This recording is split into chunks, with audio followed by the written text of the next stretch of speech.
right time at the right place ya Tania. Gimana ya? Itu semua memang udah ada waktunya. Kayak misalnya kembali lagi ke persoalan janda ya. Kita memang ada waktunya memang kita menikah, kalau memang takdir kita bercerai, bercerai gitu ya. Tapi gue juga berpikir kalau kita memang takdirnya bikin brand, emang udah takdir aja.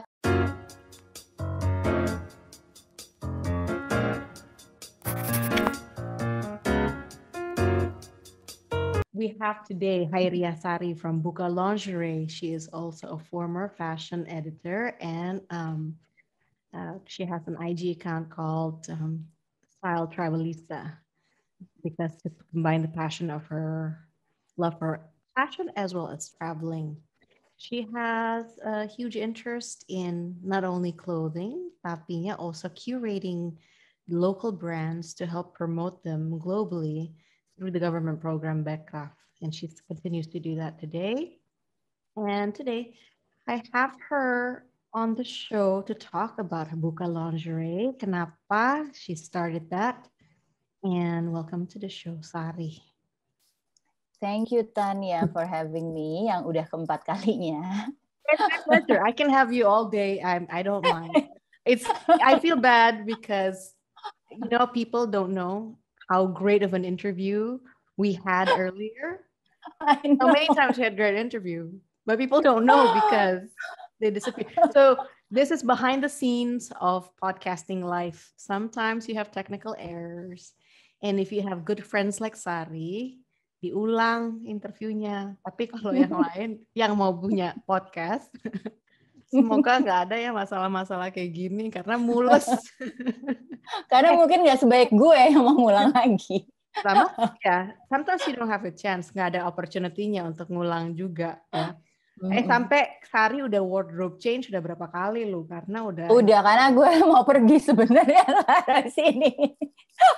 Oh, lu mau pergi. Oke. Terus. Kamu cerita dong mengenai Buka Lingerie. Kenapa sih tiba-tiba kamu pengen punya Buka Lingerie? Oke, jadi tahun lalu kita semua di rumah ya Tania ya, di lockdown 24 jam sama suami dan anak-anak gitu ya. Nah, gue memikirkan sebenarnya gue memikirkan kebahagiaan perempuan-perempuan di Indonesia ini. Karena gue dengar dari teman-teman semua segala kan repot, aduh gue stres nih sama anak gue ngurusin school from home, begitu belum lagi suami yang di rumah yang selama ini nggak pernah ketemu setiap hari juga kan, nggak sering-sering kan. Nah ini harus 24 jam selama 3-4 bulan. Nah jadi yang gue pikirin, karena gue ini emang bekas dulunya fashion editor dan stylist, jadi gue selalu wondering apa yang lo pakai sih di rumah selama ini gitu kan. Sesuatu pastinya yang harus nyaman dipakai. Tapi semua rata-rata banyak sekali yang bilang daster batik, Bo. Oke, gue nggak against daster batik, tapi gue berpikir gini, daster batik itu kan ukurannya boxy ya, lurus, bahannya juga enak banget gitu ya. Dan sometimes itu bikin kita kayak terlalu posisi enak gitu ya Tania ya. Jadi kayak lo nggak pengen juga, nggak ada semangat, nggak ada keinginan juga untuk mempercantik diri, sementara lo sama laki lo 24 jam selama 3 bulan, are you sure gitu your spouse mau ngelihat lo dengan keadaan seperti ini gitu kan. Dan gak hanya itu, kitanya sendiri perempuannya moodnya jadi kayak ya moodnya embok ya gitu ya kalau misalnya kita terus keseringan pakai daster batik kan, belum kita ke dapur, right? Nah, anyhow, gue berpikir gini, apa ya pakaian yang kita selalu pakai dan itu bisa membawa kebahagiaan sedikit buat kita perempuan setiap harinya. Ya gue pikir-pikir produk itu ya sesuatu yang melekat sama kita setiap hari. Yang pertama kali kita pakai setelah kita shower adalah BH sama celana dalam. Itu awal mulanya gue terpikir. Terus knowing that gue kan memang 5 tahun terakhir memang bantuin pemerintah untuk meng-curate brand-brand ya, untuk promo ke global, expand the business dan segala macam. Gue melihat kayaknya belum ada deh yang bikin produk pakaian dalam gitu. Jadi gue was like, kenapa enggak nih? Oke, let's do it gitu. Awalnya itu. Oke. Jadi pertama karena menyikapi corona untuk mood boosting dan lu recognize bahwa ada problem, orang tuh terlalu relax dan juga akhirnya juga udah suasana hatinya juga suntuk akhirnya kalau kita tidak memanjakan diri in some way. Makanya sifatnya daripada memakai lingerie yang tadi lagi dijelasin mengenai asal-usul kata itu bukannya hanya lace, bukan hanya slipwear, tapi pakaian dalam intinya ya. Dan kalau kita memakai pakaian dalam yang bagus, kita kayak menghormati diri, menyayangi diri, dan jadi akhirnya kita bisa dikit lah ada sesuatu keceriaan untuk kita memanjakan diri kita sendiri. I like it, I like the idea a lot. Dan tadi self-love yang sangat besar untuk kita sekarang udah pada paham semuanya kepentingannya daripada itu. Dan menariknya adalah masih ada tuh ya kalimatnya daripada ini lu yakin lu mau laki lu ngeliat lu dandan pakai daster batik. Meanwhile, laki lu nggak going out making a brand label untuk tampil keren tiap hari di depan muka lu. Dia ngerjain apa untuk tampil kayaknya agak seger gitu di depan muka lu. Itu boleh ditanya juga untuk suami-suami yang di sana yang masih work from home. Lo setidaknya mandi apa enggak tiap hari ya. Pertama itu udah tanda tanya. Udah alhamdulillah banyak suami kalau tiap hari udah alhamdulillah mandi. Ya itu juga alhamdulillah mandi. Dan kalau saling menyenangkan dan saling mempercantik diri depan sesama pasangan. Ingat ya, mempercantik diri itu bukan hanya tugas istri. Ya, itu juga tugas suami. Tugas suami juga untuk menyenangkan istri. Tapi niatnya bagus dan pikirannya bagus untuk kenapa terlahirnya brand idea ini. Tadi lu sempat cerita bahwa lu dapat gagasan ini di bulan Juni, lu lagi on a Sunday lagi nyantai-nyantai, tiba-tiba terlahir ide ini. Terusnya dulu juga menceritakan bahwa lu mengerjakan research, sebulan kemudian melakukan survei. Itu gue saranin untuk semua orang yang punya ide untuk mengerjakan bisnis apapun juga, karena kalau lu punya ide, itu that's a wonderful thing. Lalu take action on it. Take action on it-nya seperti yang Sari kerjain, yaitu dengan melakukan survei. Kalau jawabannya terusnya ternyata nggak positif, maksudnya orang bilang, kayaknya gue belum mau untuk beli layanan atau apa yang lu jual. Jangan berkecil hati, ditanya, lantas kamu maunya kalau produk yang kira-kira lebih sesuai apa? Karena tadi yang juga Sari ceritakan adalah dari line-nya Buka Lingerie ini, dari begitu banyak opsi lingerie, bahwa untuk pilihan warna, pilihan desain, dan segala sesuatunya itu karena sudah ada pembicaraan bolak-balik dengan potential customer-nya, kira-kira yang begini nih yang laku.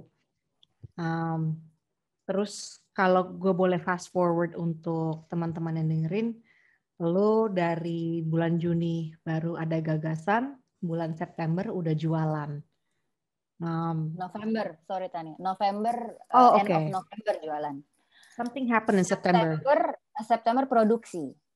September udah September produksi. Iya. Jadi Juni dapat ide, Juni hari Minggu, di seminggu kemudian sebenarnya Tania gue bikin survei.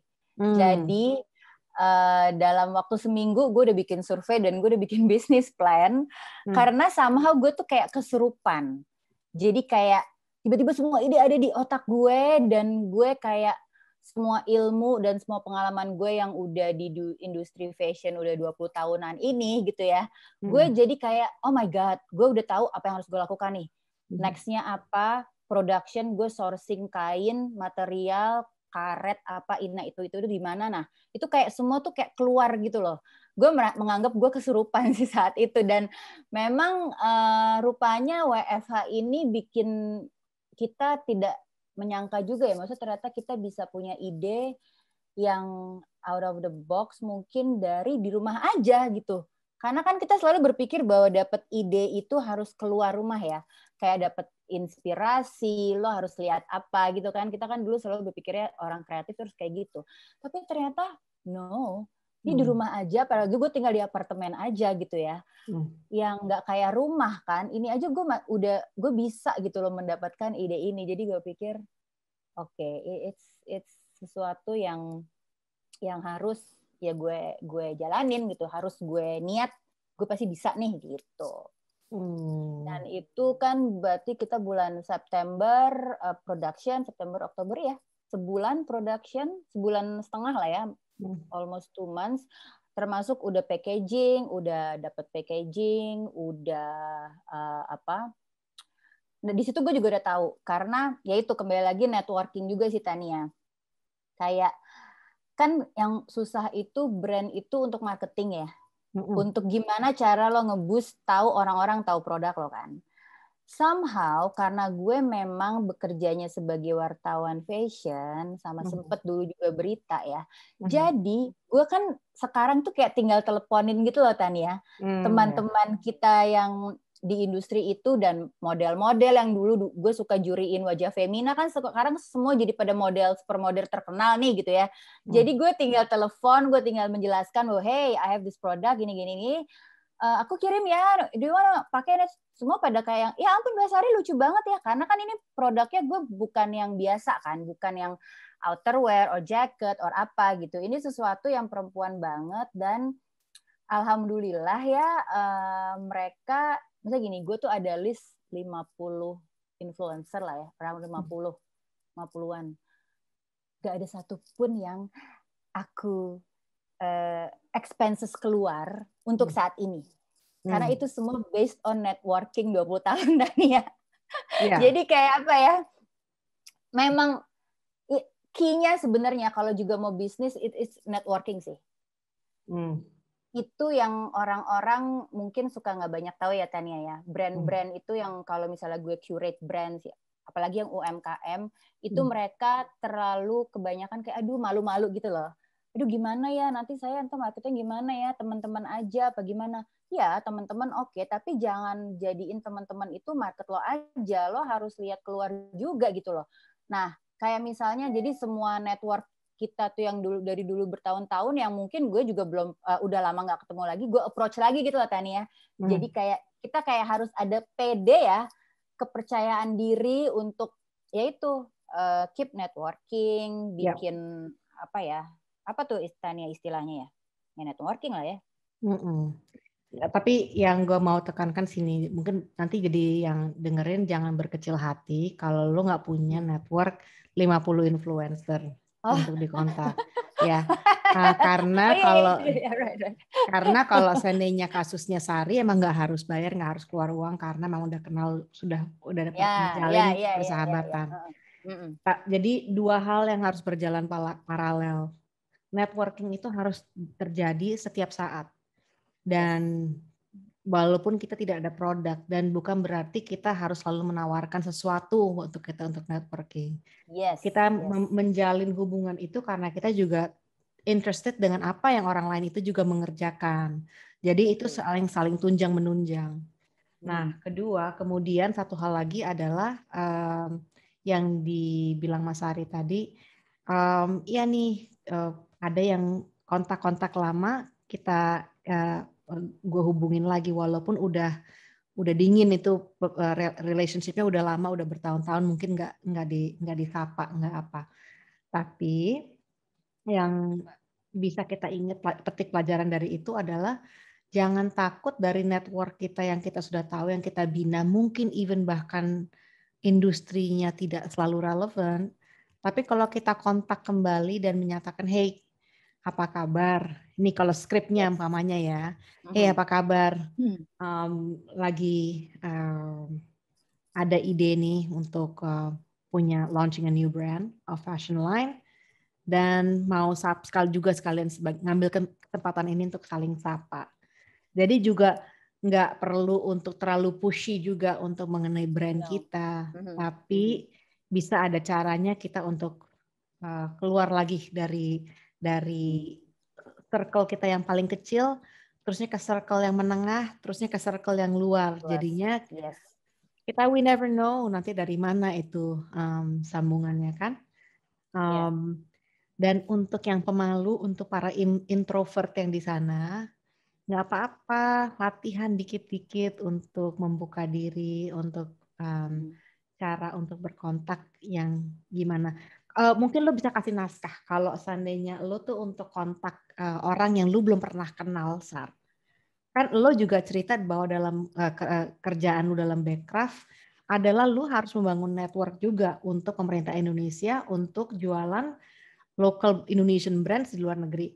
Artinya kan banyak orang yang lu nggak kenal dan lu memberanikan diri, ya kan? Nah, coba deh kali naskahnya kayak apa tuh? Kayak what does that look like untuk lu? Is it an email? Is it a phone call? Is it an in-person interview? Like what does that look like? Kalau yang buat keluar negeri, Tania, mostly rata-rata gue belum pernah kenal ya. Kecuali yang kalau misalnya di New York, karena waktu gue sekolah di sana, jadi gue masih adalah networking yang emang udah kenal gitu. Cuman kalau yang untuk kota lain, karena belum, itu by email. Semua by email. Dan biasanya gue memperkenalkan diri as a advisor, fashion advisor for this government, Indonesian government. Dan ya gue menjelaskan, kita tertarik untuk ikut dalam pameran lo. Kita punya ini nih beberapa brand yang please take a look gitu. Dari sini kira-kira what do you think? Menurut kalian mana yang cocok juga untuk marketnya LA gitu? Karena you know lah ya kan East Coast sama West juga beda kan gaya berbusananya gitu. Tapi dari hal-hal itu ngobrol-ngobrol dari situ mereka surprisingly, nah ini yang gue lihat banyak brand yang suka takut kalau going global ya.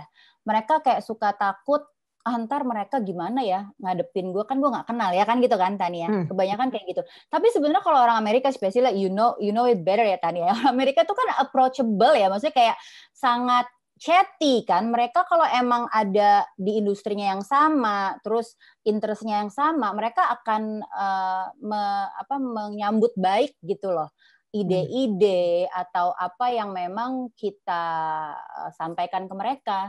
Jadi itu sih pas gue lihat juga kayak di sana pun gue approach, waktu kalau misalnya gue di event ya Tania, gue bisa bener-bener approach media, karena yang paling penting kita si brand gue ini masuk ke media kan.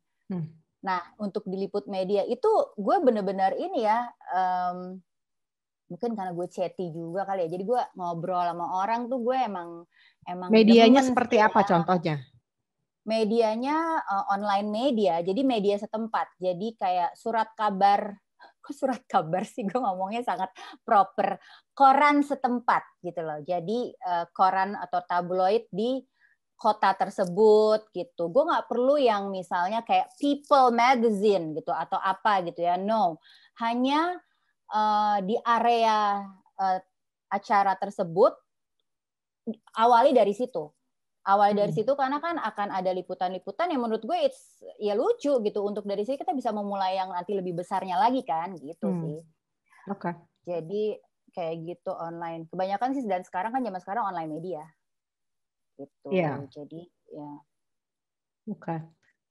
That's amazing. Oke, so jadinya tuh banyak ya yang bisa dipetik dari situ. Pertama pokoknya kalau ada ide ditulis dulu nih idenya kayak gimana. Bikin kayak business plan yang kayak Sari tadi ngomong, kira-kira sourcing dari mana. Terus next step-nya yang paling penting adalah surveinya itu untuk mengetahui kira-kira ada orang yang tertarik atau tidak. Ini langkah yang saya rasa jarang orang kerjain dan jangan di-skip karena sebaiknya dikerjakan. Terusnya ya selebihnya every day is a daily fight ya untuk mengerjakan. Sari tadi cerita bahwa dia itu kemarin ada IG live dengan another cross clothing brand yang lainnya. Jadi untuk sosial medianya juga, sosmednya jangan takut juga, harus rajin ngegali sosmed, rajin kerjasama dengan kolaborasi dengan brand-brand lain. Dan nggak mesti influencer juga sih kalau yang baru mulai. Gini, namanya kalau kalian baru mulai, brandnya masih punya 0 followers. jangan khawatir, kerjain aja, pasang posting, kontak yang mungkin another brand yang masih kecil followersnya ataupun yang menengah. Ya mereka juga mau juga untuk menaikkan brand mereka juga, account mereka juga. Jadi kerjasama tuh selalu bisa ada sebetulnya kalau dari pengalaman gue sendiri sebagai podcaster yang baru mulai, alhamdulillah sih selalu ada aja yang mau semangat untuk kerjasama gitu. Sama, right? Iya. Ya. Sekarang zamannya collab juga sih ya. Collab dari cross subsektor juga gitu. Dan memang, nah satu lagi belajar sih Tania. Gue kan langsung belajar tentang lingerie sebelajar-belajarnya ya. Karena selama ini kan kita nggak pernah ada pengetahuan itu. Gue kalau pengetahuan yang fashion lain oke lah. Tapi pakaian dalam itu kan spesifik ya. Jadi di tahun lalu juga gue, oke ini ada cerita lucu. Jadi saking semangatnya gue udah punya ide ini dan waktu itu lagi proses baru ide dan kita mau bikin PT-nya juga langsung sama kita baru dapat nama dan namanya ini langsung kita register ya ke Haki. Nah, tiba-tiba gue merasa gue harus belajar ya. Gue harus belajar kayak sales juga untuk tahun 2020 2021 karena kan tahun kemarin ini kan ke chaos banget ya untuk fashion. Nah, jadi tiba-tiba gue dapet invitation untuk kayak course online berbayar dari sekolah gue dulu. Nah, gue udah asal ini nih, gue udah langsung gue lihat jam 3 PM gitu kan ya. Langsung gue bayar, gue klik, oke, I have to tahu nih 3 minggu, course selama 3 minggu. Jam 3 PM gue bayar langsung karena gue mau tahu gimana dari brand-brand luar itu cara how to survive gitu kan di saat sekarang. Tiba-tiba gue dapet Google jam gitu ya. Kok gue taruhnya kok 2 AM ya? Ya lupa dong Tania ya. 3 PM New York kan 2 AM Jakarta. Jadi selama 3 minggu gue itu begadang dari jam 2 pagi sampai jam 5 pagi. Oh my God, itu gue bener-bener saking gue semangatnya, gue sampai nggak ngeh bahwa, hah? Itu jam 2 pagi di sana, oh my God. That's so crazy. But anyhow, gue mendapatkan insight banyak banget dari situ juga, karena apa? Nah, gue dapet teacher gue adalah director salesnya Rag and Bone. Nah, si Mbak ini bilang bahwa zaman sekarang, nah ini untuk brand teman-teman yang mau bikin brand ya, zaman sekarang kan biasanya kan kalau dulu tuh desainer itu nggak pengen tampil ya. Desainer kalau dalam rumah mode kebanyakan PR-nya kan, yang maju tuh PR-nya gitu. Tapi untuk di zaman sekarang, founder or owner of the brand harus muncul. Rupanya engagementnya sekarang beda, Tania. Kalau dulu nggak perlu muncul, founder kan di belakang aja, di belakang layar, apa desainer. Nah sekarang tuh masyarakat itu melihat perbedaan bahwa mereka mau tahu siapa sih foundernya gitu. Ya udah, lo emang harus tampil, jadi mau nggak mau. Awalnya gue agak berpikir, aduh gue perlu tampil nggak ya, karena ya udahlah gue di belakang layar aja, karena gue masih berpikirnya yang kayak itu. Tapi ternyata pas gue belajar di kursus itu, lo nggak bisa. Untuk brand zaman now, lo harus tampil. Makanya dari situ kan gue itu Tania, mulailah bergerilya ke teman-teman wartawan ya kan. Gue ngobrol, gue bilang, gue bikin press release. Jadi gue kirim-kirim press release ke teman-teman karena gue tahu juga bahwa this is news, actually it's news, something new gitu kan. Dan ya itu, kalau gue dipanggil wawancara, gue mau nggak mau emang harus gitu gue jalanin. Nah ya udah, jadi dari situ kan biar brandingnya tetap keluar kan, gitu sih yang gue pelajari. Dan gue juga belajar ada rupanya di dunia ini ada trade show lingerie, khusus lingerie setiap tahun, dan ada trennya. Nah, gue belajar tuh. Jadi kemarin gue juga baru last month gue register ini, acara ini, dan gue mendapatkan banyak sekali insight virtual. Jadi virtual trade show dari Paris ya. Nah, jadi gue mendapatkan banyak sekali ide dan tren yang buat next tuh kayak apa sih di dunia pakaian dalam ini gitu. A few things there. That's amazing that you shared that. Pertama, self-education. Ya, jadi pursuing self-education. Jadi please go and find whatever yang industrinya yang kamu cari, yang kamu mau pursue. Pasti ada trainingnya, pasti ada certification ataupun yang orang yang sudah pernah mengerjakan apa yang kamu mau kerjakan. Dan bersedia untuk men-share informasi itu.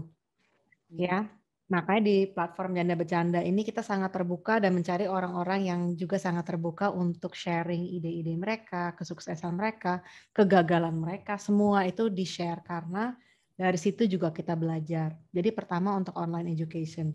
Sekalipun yang jam 2 pagi, kalau seandainya emang itu berfaedah, ya kerjakanlah ya, dan selagi masih bisa. Yes. Kalaupun yang tidak bisa yang berbayar, umpamanya, ya dari mana gue duitnya untuk ngambil kelas kursus gitu.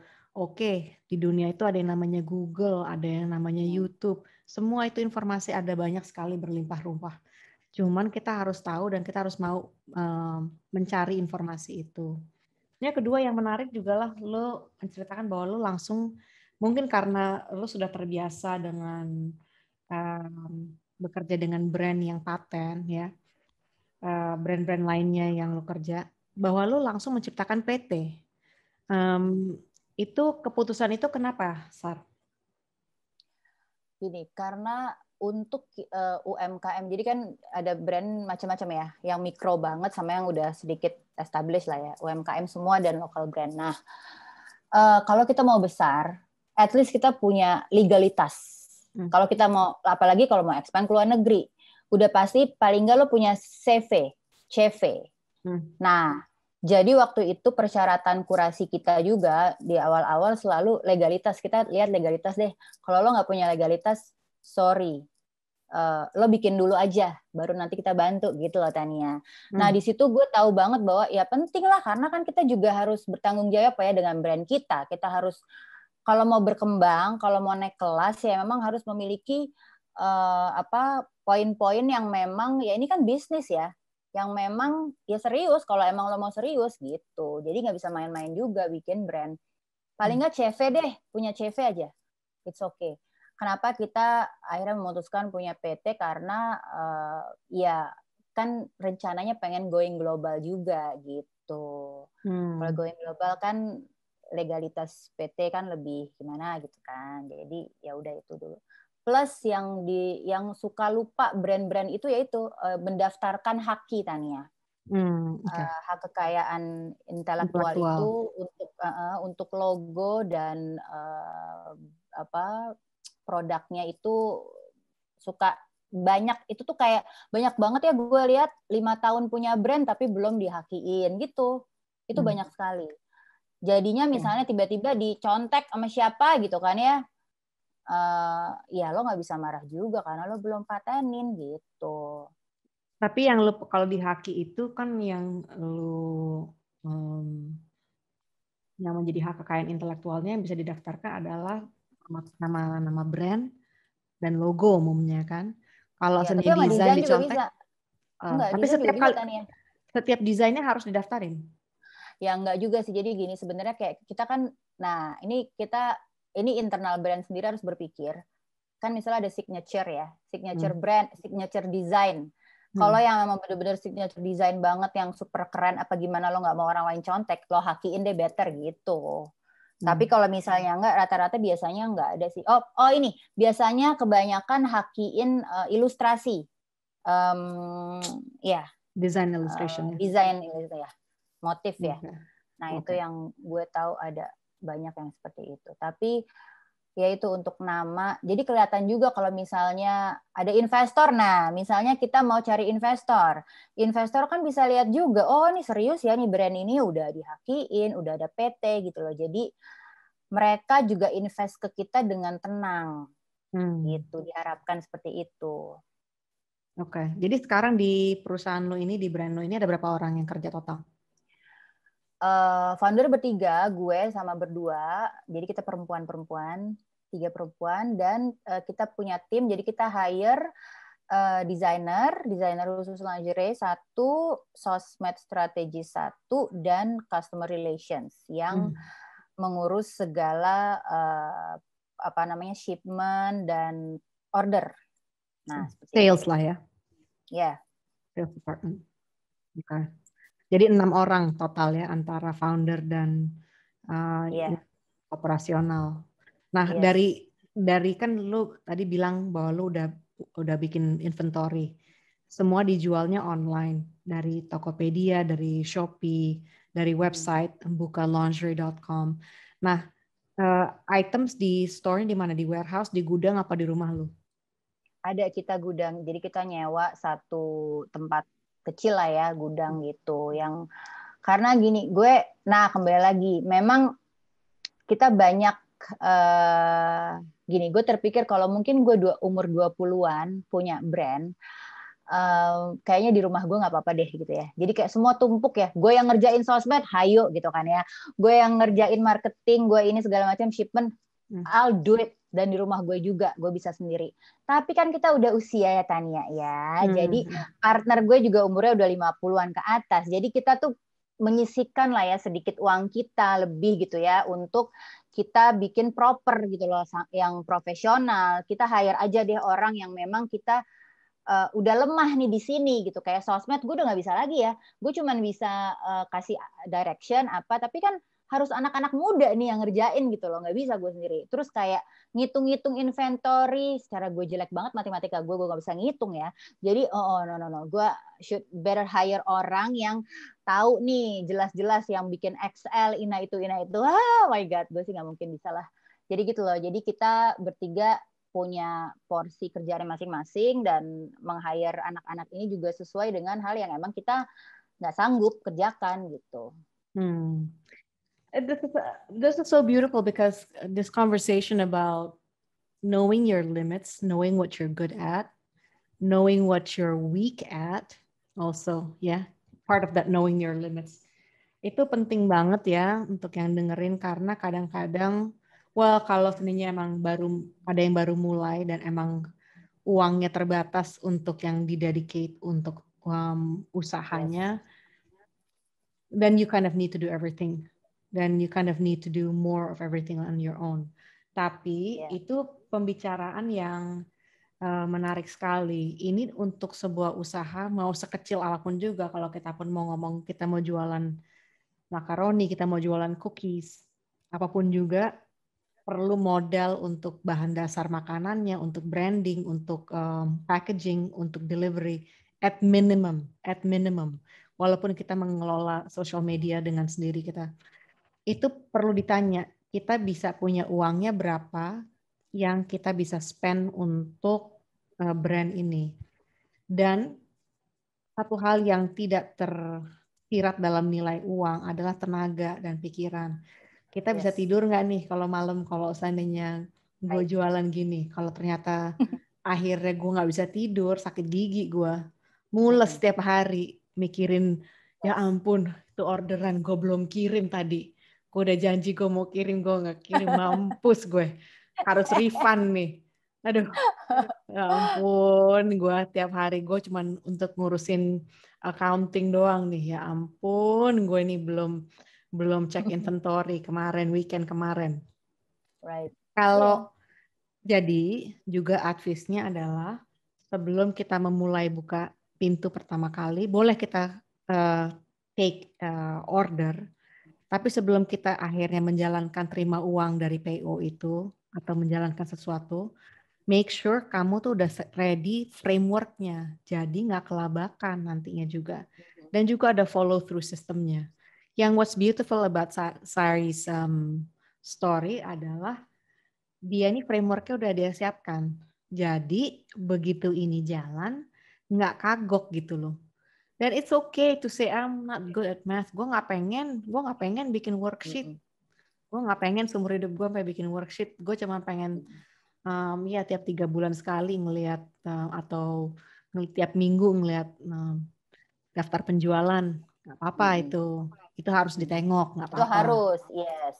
Ya, daftar penjualannya untuk ngecek inventory. Tapi gue nggak mau bikin laporannya, gitu. Jadi Tapi nggak bisa dua-duanya ya, nggak mau bikin laporan, nggak mau keluar uang juga untuk orang yang mesti pilih salah satunya. Kalau emang nggak punya uang, banyak kok aplikasi yang sekarang mobile apps yang untuk bisa jualan yang support itu. Jadinya kita bisa semuanya streamline.